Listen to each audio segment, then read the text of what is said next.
नमस्कार। आज बात करेंगे अक्यूट डिजीज़ के बारे में। मोटे तौर पर देखा जाए तो बीमारियां दो तरह की होती हैं।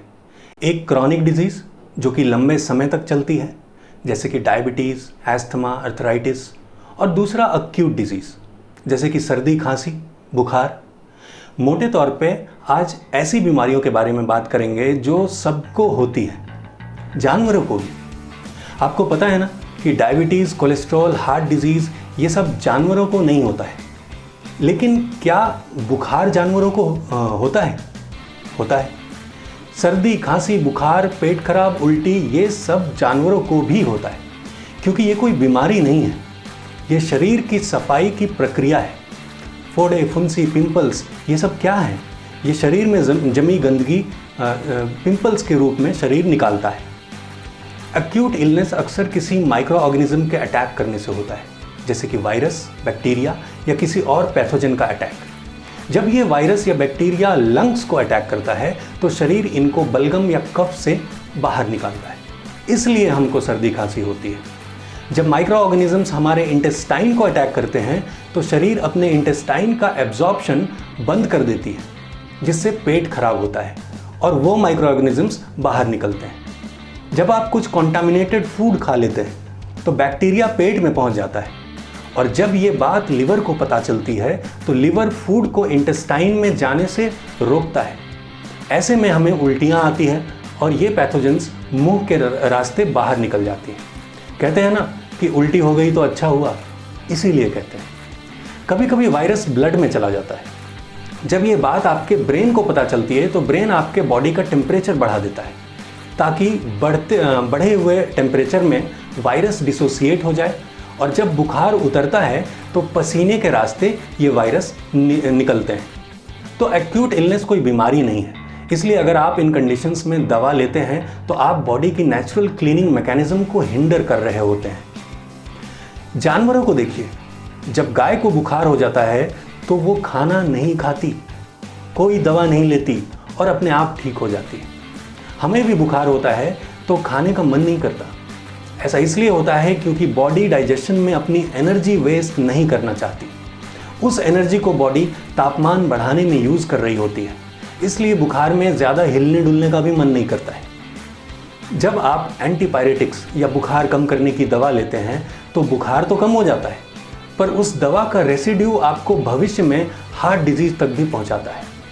कई लोग होते हैं जो कहते हैं कि मुझे हार्ट डिजीज़ कैसे हो गया, मैं तो एक्सरसाइज भी करता हूँ, सही खाना भी खाता हूँ। पर कुछ पुरानी बातें होती हैं, फीवर को कम करने वाली बात, जो कोई भी डॉक्टर आपको नहीं बताएगा। अक्यूट इलनेस के केस में हमको लाइट खाना खाना चाहिए, जैसे नारियल पानी, फ्रूट्स, वेजिटेबल जूस, लिक्विड्स ज़्यादा लेना चाहिए। लेकिन बुखार अक्सर वायरस से होता है, और ऐसे में बॉडी को अगर high dose of vitamin C और हाई डोज ऑफ मिनरल्स मिले तो चाहे वो डेंगू हो, इबोला हो या कोरोना हो, 3 दिन में बॉडी बाउंस बैक करती है। स्क्रीन पे दिए गए रिसर्च पे बेस्ड जो किसी भी बुखार के लिए बेस्ट डाइट है वो मैं आपको एक बार बता देता हूँ। इस डाइट को से कोरोना भी ठीक होता है और डेंगू भी। याद रखिए, बुखार एक टूल है वायरस को फाइट करने के लिए। बुखार को कभी दवा लेके कम नहीं करना चाहिए। हाँ, अगर 102 या 103 से ऊपर चला जाए फीवर तो आइस कोल्ड पट्टी करनी चाहिए, तो फीवर बढ़ेगा नहीं और 1-1.5 घंटे में फीवर उतर भी जाएगा।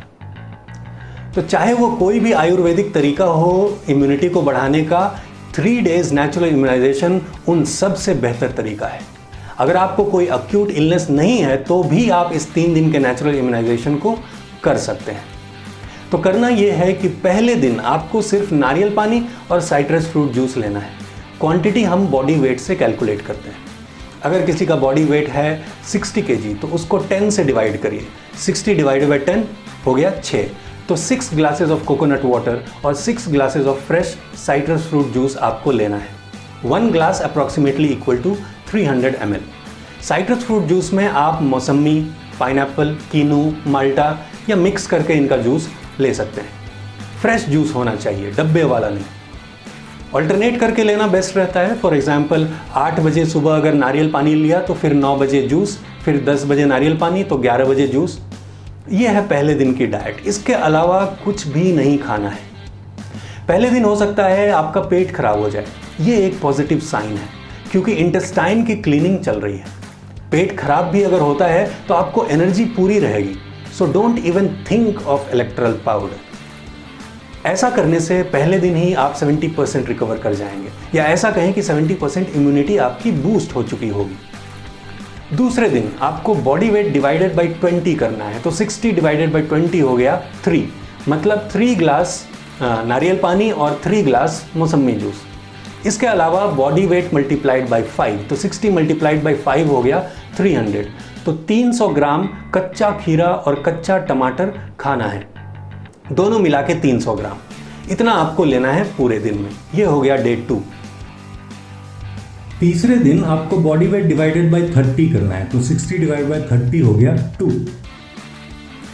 तो तीसरे दिन आपको 2 ग्लास नारियल पानी और 2 ग्लास साइट्रस फ्रूट जूस, ये आपको 12 बजे से पहले तक लेना है, मतलब ये हो गया ब्रेकफास्ट। फिर लंच में जो कल खाया था, मतलब 300 ग्राम खीरा टमाटर, और डिनर में फिर आपको खाना है normal home cooked food with less oil and less salt, normal घर का खाना। अगर कोई इस नेचुरल इम्यूनाइजेशन को करता है तो अगर उसको किसी भी वायरस का इन्फेक्शन है तो 3 दिन में ठीक हो जाएगा, और अगर उसको इन्फेक्शन नहीं है तो उसकी इम्यूनिटी काफ़ी बूस्ट होगी और भविष्य में वो वायरस के अटैक से बचा रहेगा। 3 डेज नेचुरल इम्यूनाइजेशन को आप साल में 4 बार तक कर सकते हैं। ये बॉडी क्लेंजिंग का सबसे अच्छा प्रोसेस है। इसको करने के बाद आप देखेंगे कि आपकी एनर्जी लेवल बढ़ गई है, नींद की क्वालिटी बेहतर हो गई है, और जो लोग ओवरवेट होते हैं इन 3 दिनों में उनका 2.5 से 3 किलो कम हो जाता है। इसके अलावा अगर आपको गैस या एसिडिटी की प्रॉब्लम है तो 3 दिन में ये प्रॉब्लम सॉल्व हो जाती है।